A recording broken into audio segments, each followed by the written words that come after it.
السلام علیکم ناظرین کرام، شروع کرتی ہوں اللہ تعالیٰ کے بابرکت نام سے جو بڑا مہربان اور نہایت رحم والا ہے۔ حضرت خواجہ حبیب اجمی بڑے جلیل القدر اولیاء میں شمار ہوتے تھے۔ طریقت میں آپ حضرت خواجہ حسن بصری رحمۃ اللہ علیہ کے خلیفہ تھے۔ ابتدا میں بہت دولت مند تھے لیکن سود خور تھے۔ ہر روز تقاضا کرنے جاتے، جب تک وصول نہ کر لیتے اسے نہ چھوڑتے۔ ایک روز آپ کسی مقروض کے گھر گئے لیکن وہ گھر پر موجود نہ تھا۔ اس کی بیوی نے کہا کہ اس کے پاس قرضہ ادا کرنے کے لیے رقم موجود نہیں ہے، البتہ ایک بکری ذبح کی تھی، اس کی گردن موجود ہے جو ہم نے گھر پر پکائی ہے۔ لیکن آپ اس عورت سے بکری کا گوشت زبردستی لے آئے اور گھر پہنچ کر بیوی سے کہا یہ سود میں ملی ہے، اسے پکا لو۔ بیوی نے کہا کہ آٹا اور لکڑی بھی ختم ہے، اس کا بھی بندوبست کر دو۔ آپ دوسرے قرض داروں کے پاس گئے اور یہ چیزیں بھی سود میں لے آئے۔ جب کھانا تیار ہو گیا تو کسی سوالی نے آواز دی کہ بھوکا ہوں، کچھ کھانے کو دو۔ آپ نے اندر ہی سے اسے جھڑک دیا، وہ سائل چلا گیا۔ جب آپ کی بیوی نے ہانڈی سے سالن نکالنا چاہا تو دیکھا کہ وہ خون ہی خون ہے۔ بیوی نے حیران ہو کر شوہر کی طرف دیکھا اور کہا کہ اپنی شرارتوں اور کنجوسی کا نتیجہ دیکھ لو۔ خواجہ حبیب اجمی نے یہ ماجرا دیکھا تو حیرت زدہ رہ گئے۔ اس واقعے نے آپ کی زندگی میں انقلاب برپا کر دیا۔ اسی وقت اپنی سابقہ بے راہ روی سے توبہ کی اور باہر نکلے۔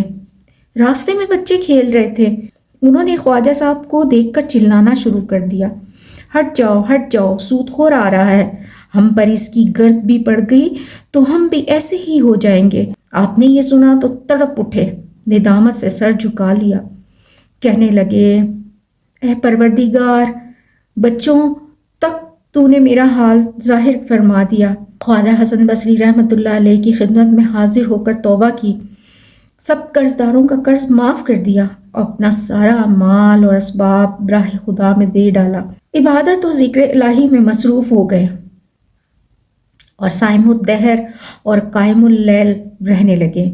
کچھ عرصے بعد ایک دن پھر ان لڑکوں کے پاس سے گزر ہوا، انہوں نے آپس میں کہا خاموش رہو، حبیب العابد جاتے ہیں۔ یہ سن کر آپ رونے لگے اور کہا اے اللہ، یہ سب تیری طرف سے ہے۔ جب اس طرح عبادت کرتے ایک مدت گزر گئی تو ایک دن بیوی نے شکایت کی کہ ضروریات کیسے پوری کی جائیں۔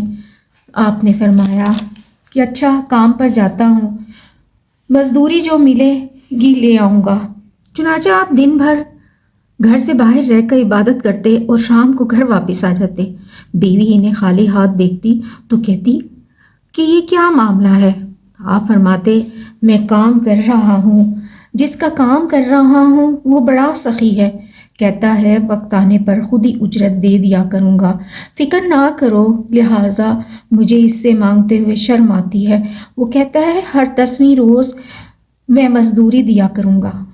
چنانچہ بیوی نے 10 دن تک صبر کیا۔ جب آپ 10ویں روز بھی شام کو خالی ہاتھ کر واپس جانے لگے تو راستے میں آپ کو خیال آیا کہ اب بیوی کو کیا جواب دوں گا۔ اسی خیال میں گھر پہنچے تو عجیب ماجرا دیکھا، عمدہ کھانے تیار ہو رہے ہیں۔ بیوی آپ کو دیکھتے ہی بول اٹھی کہ کس نیک بخت کا کام کر رہے ہیں جس نے دن رات اجرت اس قسم کی بھیجی اور 3000 درہم نقد بھی بھیجے ہیں، اور یہ بھی کہلا بھیجا ہے کہ کام زیادہ محنت سے کرو گے تو اجرت زیادہ دوں گا۔ یہ دیکھ کر آپ کی آنکھیں اشک بار ہو گئیں۔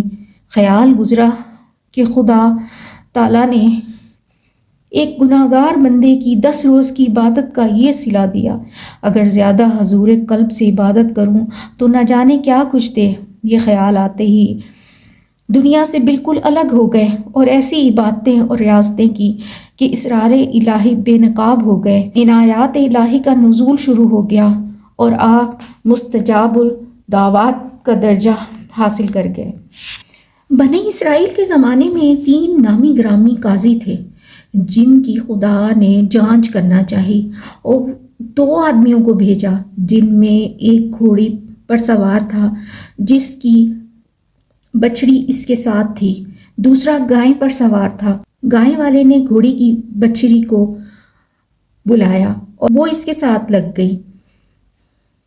اس پر گھوڑی سوار بولا کہ بچڑی گھوڑی کی ہے، دوسرا بولا نہیں یہ میرے گائے کی ہے۔ اس پر دونوں جھگڑتے ہوئے ایک قاضی کے پاس پہنچے۔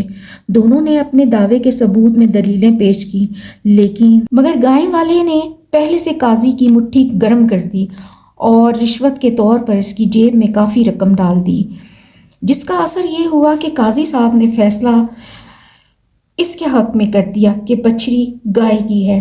پھر یہ دونوں عدالت سے نکل کر دوسرے قاضی کی عدالت میں گئے۔ انہیں بھی اس نے رشوت دے کر گائے والے نے فیصلہ اپنے حق میں کروا لیا۔ پھر ان دونوں نے تیسرے قاضی کی عدالت میں اپنا مقدمہ پیش کیا، جس کے جواب میں قاضی صاحب بولے کہ مجھے حیض آ رہا ہے، حیض سے فراغت کے بعد تمہارا مقدمہ سنوں گا۔ اس پر دونوں حیرت سے بولے بھلا مردوں کو بھی کہیں حیض آتا ہے؟ اس پر نیک نہاد قاضی نے برجستہ کہا بھلا گائے بھی بچھیری جن سکتی ہے؟ جاؤ رشوت دے کر غلط فیصلہ کروانے سے توبہ کرو۔